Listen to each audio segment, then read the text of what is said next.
లేకపోతే అగౌరవపరిచే వ్యక్తుల్ని మీరు ఎన్నుకుంటారా లేదా అనేది మీ మనస్సాక్షికి వదిలేస్తున్నాం. ఏ దేవత అయినా సరే, అల్లా అవచ్చు, జీసస్ అవ్వచ్చు, అమ్మవారు అవ్వచ్చు, మనం ఎవరినైతే పూజిస్తామో వాళ్ళను అగౌరవపరిస్తే, అగౌరవపరిచిన పార్టీని, అగౌరవపరిచిన ప్రజాప్రతినిధుల్ని, వాళ్ళతో సంఘటితమైన వ్యక్తుల్ని మనం వెంట వేసుకుంటే మన ధర్మాన్ని మనమే అవమానం చేసుకున్నట్టు. ఏ స్థాయికి దిగజారిపోయారంటే నకిలీ టికెట్లు, దేవస్థానం దర్శనం టికెట్లు నకిలీ కొట్టి మరి డబ్బులు చేసుకున్నారు. నాకు బాగా బాధపడింది భువనేశ్వర్ గారిని అంటాం.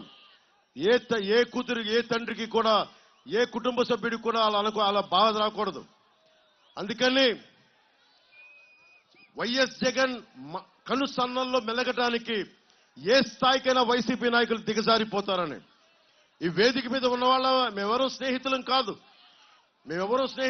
ఉన్న పార్థసారథి గారు కానీ, వెంకట్రావు గారు కానీ, ఎవరున్నా కానీ, ప్రభాకర్ కానీ, మేమెవరూ స్నేహితులం కాదు. కానీ మేమందరం కలిసి వచ్చాం మీ భవిష్యత్తు కోసం, మీ సంక్షేమం కోసం.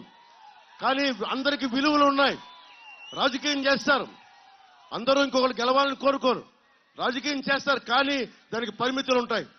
యుద్ధానికి కూడా పరిమితులు ఉంటాయి. మనకి కురుక్షేత్రంలో కూడా పరిమితులు ఉంటాయి. రాత్రుల పూట యుద్ధం చేయకూడదు, ఈ అస్త్రాలు వాడకూడదని. అలాగే మొన్న మధ్య జరిగిన ఇజ్రాయెల్ పాలిస్తున్న వారిలో కూడా మనం కూర్చోబెట్టి జెనీవా కన్వెన్షన్ ప్రకారం మేము ఈ ఆయుధాలు వాడకూడదు, కెమికల్ వెపన్స్ వాడకూడదు, నియమాలతో ఉంటుంది యుద్ధం కూడా. కానీ మన రాష్ట్ర రాజకీయాలకి నియమాలు లేవు, దిగజారిపోయారు. ఈరోజు వైఎస్ జగన్ బాధపడిపోతున్నాడు. కూటమంతా నా మీద కక్ష కట్టింది, ప్రత్యర్థులంతా ఏకమై నన్ను ఓడించడానికి ఉన్నారని. అరే అపోజిషన్ ఉందా నిన్ను గెలిపించడానికా, ఉందా మేము గెలవడానికా? ఆ లాజిక్ ఏంటి బాబు? నాకు అర్థం కాదు. నిన్ను గెలిపించడానికా మేము ఉంది ఇక్కడ అంటే నువ్వు మర్చిపోయావా? పంచాయతీ ఎన్నికల్లో, స్థానిక ఎన్నికల్లో ఏం చేశారు? ఒకరిని నామినేషన్లు ఏమి ఇచ్చారా? 4 దశాబ్దాలున్న టీడీపీ పార్టీని నామినేషన్ వేయనివ్వలా. అధికారులందరూ, పోలీసు అధికారులందరూ గుప్పిట్లో పెట్టుకున్నావు. అంటే నువ్వు చేస్తే న్యాయం. ఇక్కడ మా ప్రభుత్వం ఎలక్షన్ కమిషన్ నిర్ణయించుకుంది, మీరు తప్పులు తడకలతో అధికారులు చేస్తూ ఉంటే మార్చింది. అంటే నీకు అధికారులు పోతే అంటే నీకు భయపడేస్తే ఎలక్షనీరింగ్ చేయనివ్వరని. అంటే మీ సంక్షేమం, ఇక్కడున్న అందరూ పొద్దు నుంచి ఇంటర్వ్యూలు చెప్తా ఉన్నా, సంక్షేమం అభివృద్ధి రెండు పక్క నడవాలి. నేను కౌలు రైతులుగా నీ కోట్ల రూపాయలు ఇవ్వగలిగానంటే నేను సినిమా చేశా, భీమ్లా నాయక్ చేశాను, ఒక వకీల్ సాబ్ చేశా. నేను ఒక్కరిని షూటింగ్ చేస్తే కనీసం 1000 మంది బతుకుతారు, రోజుకి 1000 మంది బతుకుతారు, జీతపత్యాలు తీసుకుంటారు, తిండి ఉంటుంది, కుటుంబాలను పోషిస్తాం. కానీ అలాంటి అభివృద్ధి ఉంటేనే కదా మనం ఏదైనా చేయాలి. డబ్బులు లేకుండా ఎక్కడి నుంచి సంక్షేమం పట్టుకొస్తాం? కూటమి ఒకటే అనుకుంటుంది, చంద్రబాబు గారు కానీ, నేను కానీ, మోదీ గారు కానీ ఒకటే అనుకుంటున్నాం, అభివృద్ధి మనకి సంక్షేమ కార్యక్రమాలు పక్కన ఉండాలి. 2 జోడెద్దులు జోడు గుర్రాల్లాగా పక్కన వెళ్ళాలి. అందుకని సంక్షేమాన్ని వీళ్ళు ఎంత ఇస్తున్నారో మీరు మేనిఫెస్టో చూశారు. ప్రతి మహిళకి 3 సిలిండర్లు, అలాగే ఉచిత రైలు ప్రయాణం, రాగానే యువతకి మెగా డిఎస్సి, ప్రతి సంవత్సరం 4 లక్షల ఉద్యోగాలు, అన్నిటికంటే కూడా సాగునీరు, ముఖ్యంగా మనకు కావాల్సిన ఇన్ఫ్రాస్ట్రక్చర్, రోడ్ల నిర్మాణం అన్ని తొందరగా పూర్తి చేస్తాం. అన్నిటికీ మించి ఆడబిడ్డలు క్షేమంగా వెళ్ళాలంటే లా అండ్ ఆర్డర్ చాలా బలంగా ఉండాలి. ఒక్కొక్కరికి మన చింతమనేని ప్రభాకర్ గారు అన్నారు, గట్టి వ్యక్తి, బలమైన వ్యక్తి,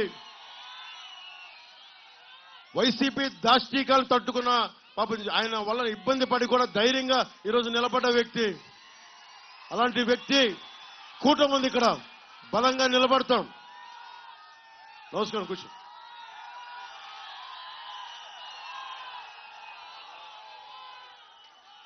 $1800 ఇసుకని 5000 చేశారు. ఈసారి ప్రజలు ప్రశాంతత కోరుకుంటా ఉన్నారు. మీరే చెప్పండి, బ్రహ్మయ్యలింగం చెరువుని రిజర్వాయర్గా అభివృద్ధి చేసి సుమారు 12,000 ఎకరాలకి సాగునీటి అందించాల్సిన అవసరం ఉన్న చోట విపరీతంగా మట్టి తవ్వేశారు. ఒక్కసారి నీళ్లు నిండితే ఆ ప్రాంతం మొత్తం 2 సంవత్సరాలు అక్కడే కాకుండా గ్రౌండ్ వాటర్ కూడా పూర్తి సమృద్ధి అయిపోయి చెరువుని మట్టికి వాడేశారు. అది మట్టి మొత్తం అన్ని మన హక్కు, అది ఉమ్మడి హక్కు. మనకి ప్రకృతి వనరులు మన ఉమ్మడి హక్కు. ఒక ఎమ్మెల్యేకి వాళ్ళ అనుచరులకి కాదు ఇది. దారి పొడవుతా యువతను అడుగుతా ఉన్నా, మీకు రౌడిజం చేసే ఎమ్మెల్యేలు అంటే మీకు భయమా? మీకు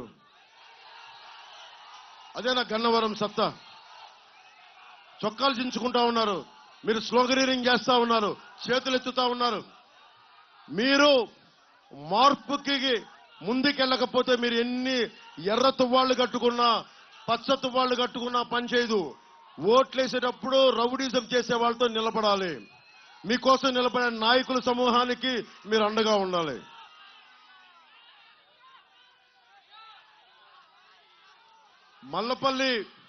మల్లవల్లి SEZ రైతాంగానికి నేను మాటిస్తా ఉన్నాను. ఇక్కడ ముందున్నారు ఇందాక.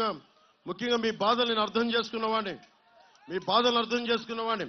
ఇండస్ట్రియల్ పార్కులు, ఫుడ్ పార్కుల కోసం మొదలైన కారిడార్ ప్రభుత్వం వచ్చాక మొత్తం ఏది ఉద్దేశంగా ఇవ్వబడిందో దానికి సంపూర్తి చేయలేదు. ఇక్కడ ఇండస్ట్రీకి వచ్చే పరిస్థితులు తీసేశారు. ఎమ్మెల్యే మనుషులు కానీ ఏ పరిశ్రమ పెట్టాలన్నా మాకు ఎంత ఇస్తావు, డబ్బులు ఎంత ఇస్తావు, మాకు రాయితీలు ఇస్తాం కానీ మీకు లంచాలు ఎందుకు ఇవ్వాలి? ఇక్కడ ఉన్న వాళ్ళు ఎవరికి అవినీతికి అవసరం లేదు, డబ్బులు అవసరం లేదు.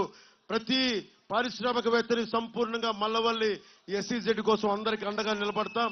ఎవరన్నా సరే మిమ్మల్ని బెదిరిస్తే మాకు చెప్పండి, మేము వచ్చి మేము మీకు అండగా ఉంటాం. అలాగే మల్లవల్లి రైతులకి పరిహారం బాధ్యత మేము తీసుకుంటాం. యార్లగడ్డ వెంకట్రావు గారు ఉన్నారు, ఆయన నియోజకవర్గపు నాయకులు ఎమ్మెల్యేగా గెలవబోతున్నారు. ఆయన బాధ్యత తీసుకుంటారు. మన జనసేన నాయకులు ఉన్నారు, మన చలమల్ శెట్టి గారు ఉన్నారు. మేమందరం బాధ్యత తీసుకుంటాం. మల్లవల్లి రైతులకి పరిహారం కలిగి మీకు నష్టాన్ని పూర్తిగా మీకు తిరిగి ఇచ్చే బాధ్యత తీసుకుంటాం.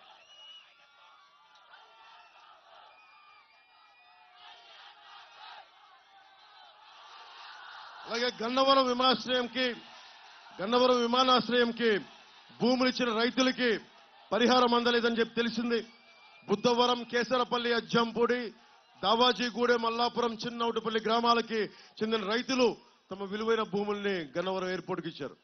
వారికి నష్టపరిహారం అందలేదు. మేము ఆ బాధ్యత తీసుకొని మీకు నష్టపరిహారం అందిస్తాం. దానికి